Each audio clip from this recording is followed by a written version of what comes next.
This hearing will come to order.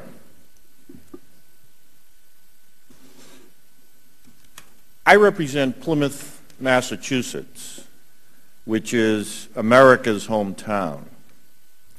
And almost 400 years ago, a small vessel called the Mayflower made landfall there and forever changed the history of the world. The men and women and children on that vessel were seeking religious liberty and freedom from persecution.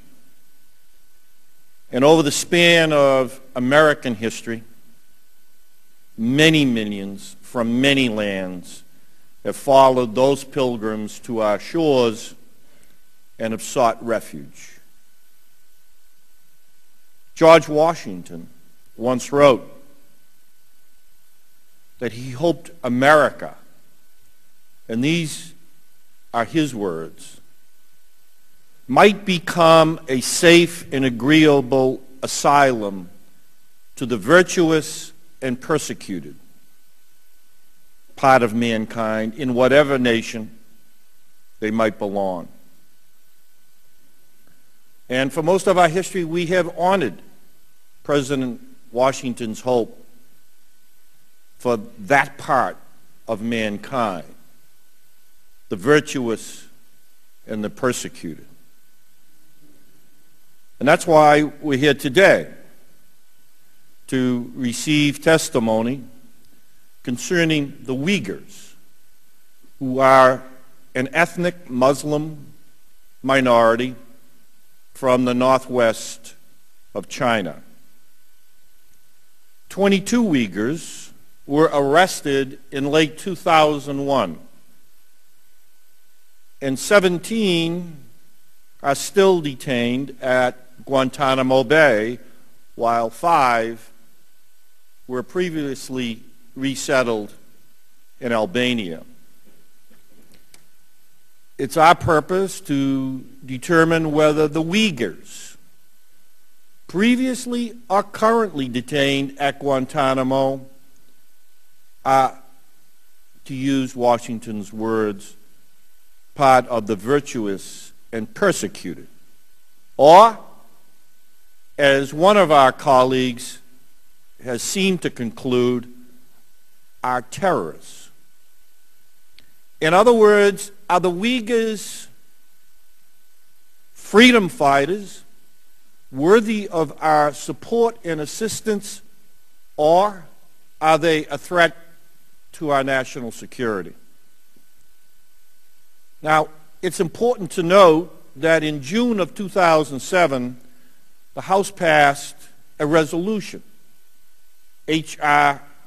497, that acknowledged that China had and was using the war on terror to oppress the Uyghurs. The resolution states that the Chinese communists had, and this is the language of the resolution, manipulated the strategic objectives of the international war on terror to increase their cultural and religious oppression of the Muslim population residing in the Uyghur Autonomous Region. Now let me repeat that, and please reflect. The Chinese communists have manipulated the strategic objectives of the international war on terror to increase their cultural and religious oppression of the Uyghur minority. What better way to achieve their objectives than to label the Uyghurs as terrorists? What better way for the Chinese communists to achieve their goals? Now we hear the term terrorist applied to the 22 Uighur men who either are or are currently detained at Guantanamo Bay. My question and my concern is this: have some of us been duped by the communist Chinese regime?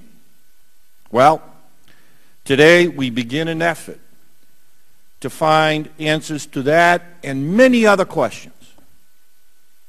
We'll undertake a thorough effort to find out the truth, because we are the Committee on Oversight, and we take that responsibility seriously.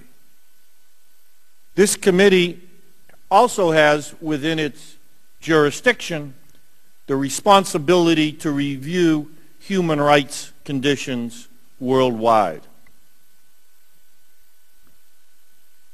I would submit that the American concept of due process is also a human right.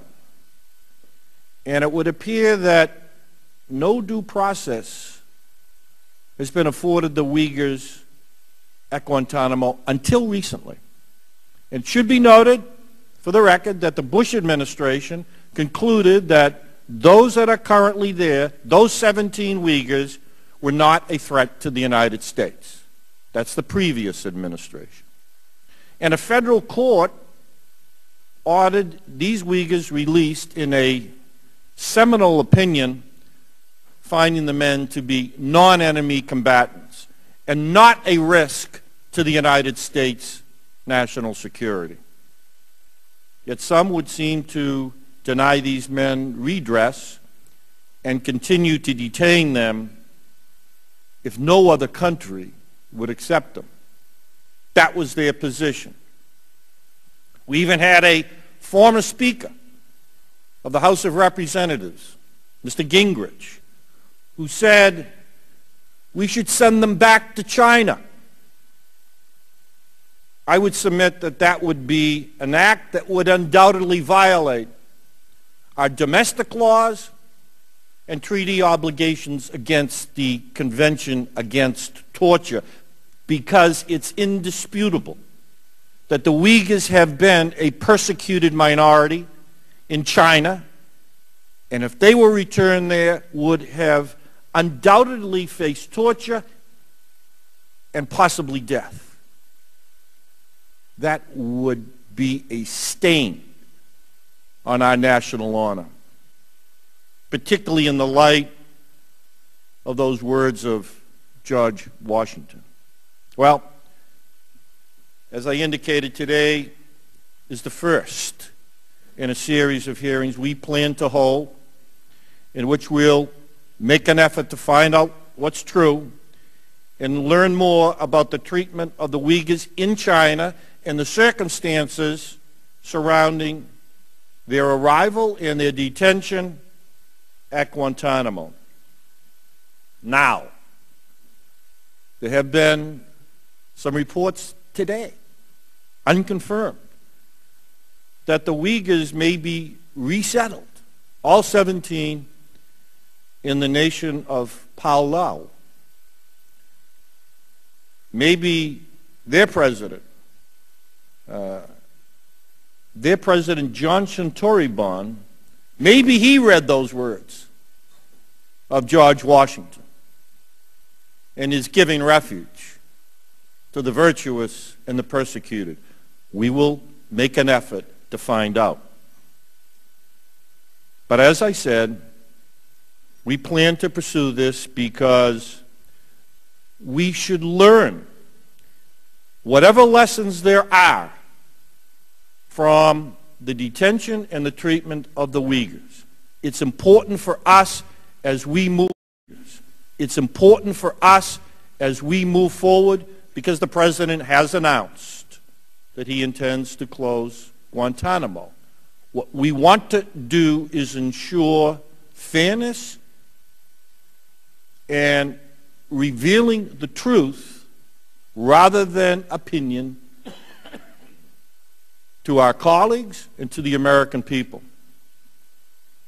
Well, as to the treatment of the Uyghurs in China, which is what we're going to do here today, our colleague, Chris Smith, eloquently stated before, and I'm quoting from him, that the list of serious human rights abuses committed by the Chinese government is long. It includes a persuasive, systematic exploitation of women and the murder of their children through forced abortion as part of its coercive one-child-per-couple policy.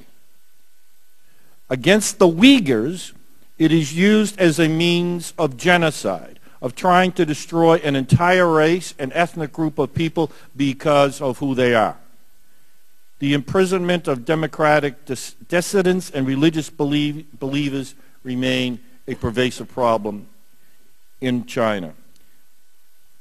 Congressman Smith went on to say that if a Uyghur or anyone is arrested, the way they get a conviction is that they torture you.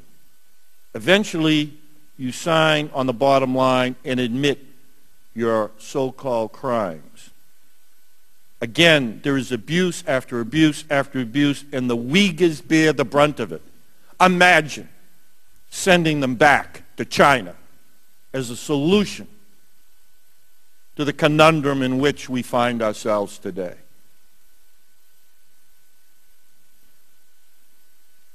The 2008 Human Rights Report, published by our own Department of State, confirms what Congressman Smith and others have publicly stated. I'm going to read just a few excerpts for the record from that report. During the year, the Chinese government increased its severe cultural and religious persecution of the ethnic minorities in the Tibetan areas and in the Uyghur Autonomous Region. Executions of Uyghurs, whom authorities accused of separatism, but which some observers claim were politically motivated, were reported during prior reporting periods. Regulations restricting Muslims' religious activity, teaching, and places of worship continue to be implemented forcefully in the Uyghur Autonomous Region. Measures to tighten control over religion in the Uyghur Autonomous Region included increasing surveillance of mosques, religious leaders and practitioners, detaining and arresting persons engaged in unauthorized religious activities. The government in the Uyghur Autonomous Region took measures to dilute expressions of Uyghur identity, including measures to reduce education in ethnic minority languages.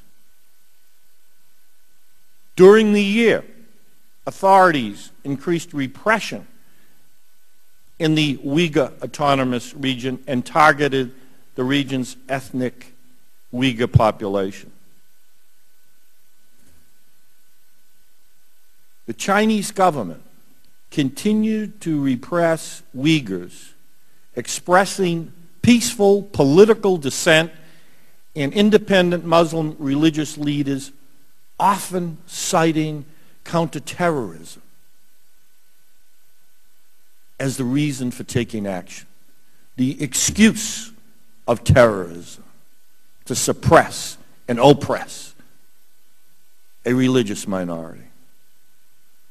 And here we are today.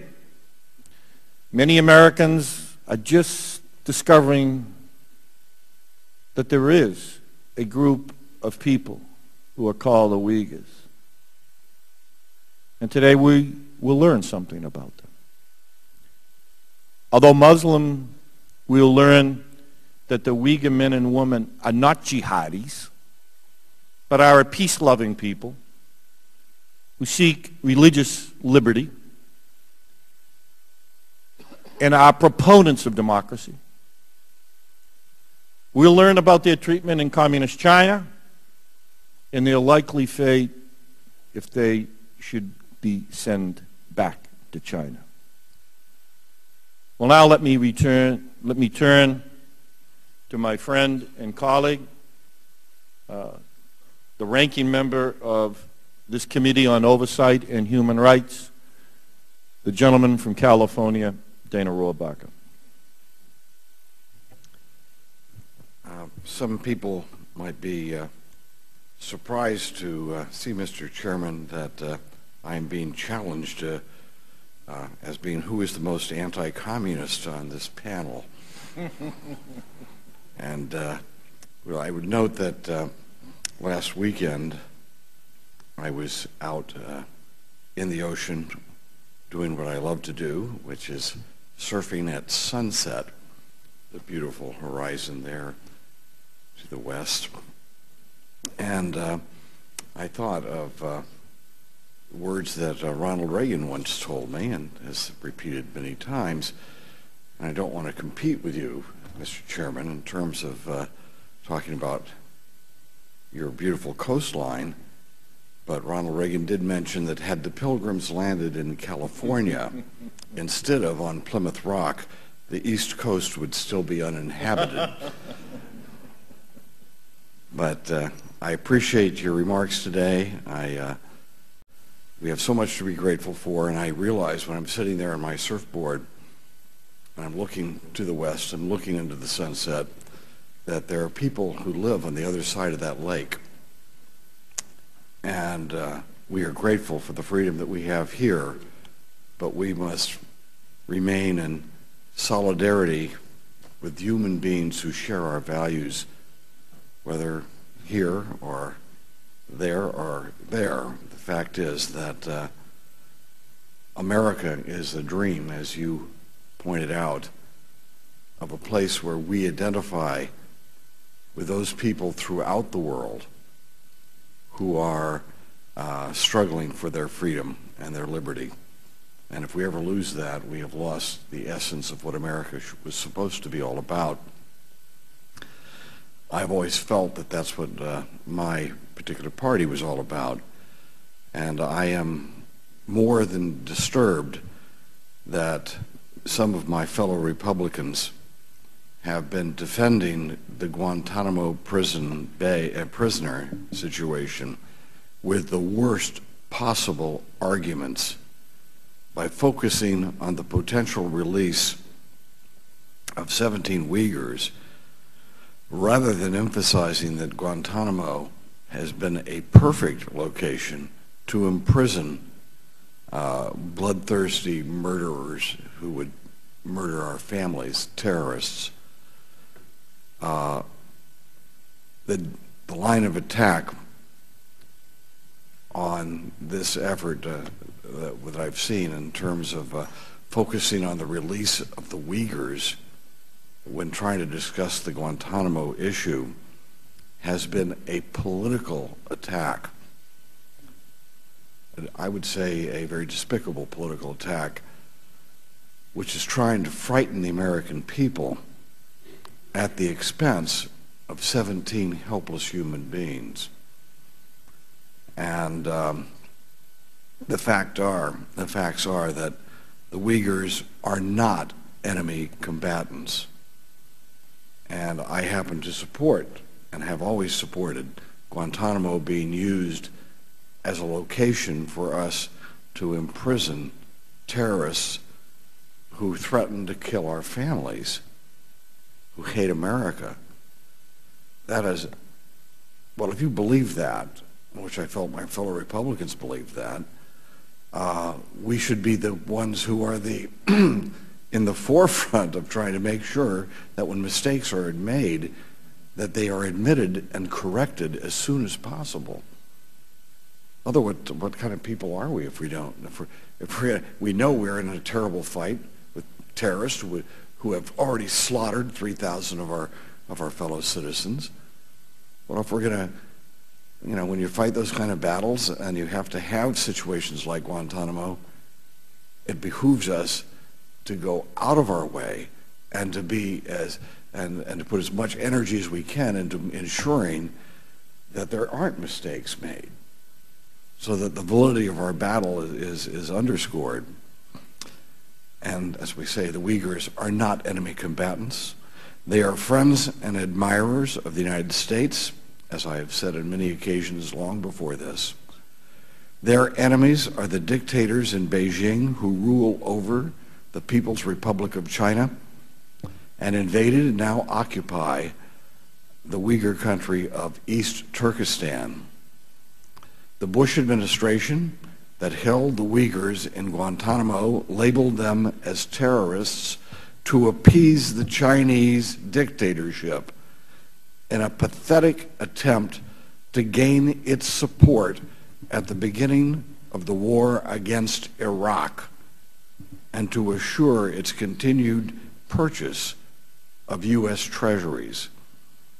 Many, if not all, the negative allegations against the Uyghurs can be traced back to Chinese intelligence, whose purpose is to snuff out an independence movement that challenges the communist bosses in Beijing.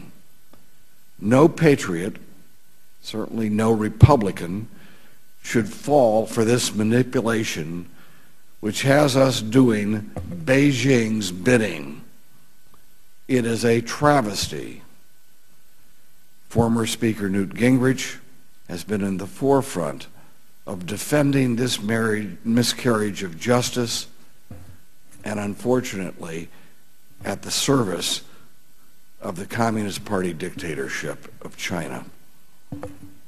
As early as 2003, 410, and continuing through 2008 for others, the United States military concluded that the Uyghurs should be released. It's as early as 2003. These determinations were predicated on finding that each Uighur does not pose a continuing threat to the United States or its allies in our ongoing conflict with Al-Qaeda.